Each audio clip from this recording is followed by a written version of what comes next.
तालचेर तथा माहिंगुड़ी माटीर सुजोग्य संतान तथा केन्द्र मंत्री श्री धर्मेन्द्र प्रधान 56तम जन्मदिन अवसर में तालचेर मंडापाड़ सरकारी हस्पिटाल रोगी मानक फल पाउरुटी और विभिन्न प्रकार सुखिला खाद्य बांटा सहित आशु आरोग्य कामना कले तालचेर अग्रणी युव संगठन सभापति तुषारकांत साहू।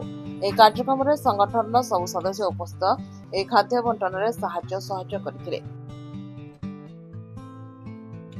आज माननीय केन्द्र मंत्री श्रीजुक्त धर्मेन्द्र प्रधान लोकालिटी मुकुआई जन्मदिन आज आम तालचेर युव संगठन तरफ सुखिला खाद्य वितरण कलु क्षीर पारुटी ब्रेड सेऊ जगतरनाथ जगन्नाथ माँ हिंगुड़ा पाखे दीर्घ चिंता करूँ।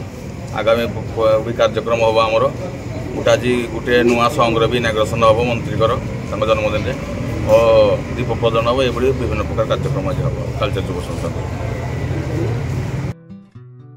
Talcher Shivprasad Behera report IYA news.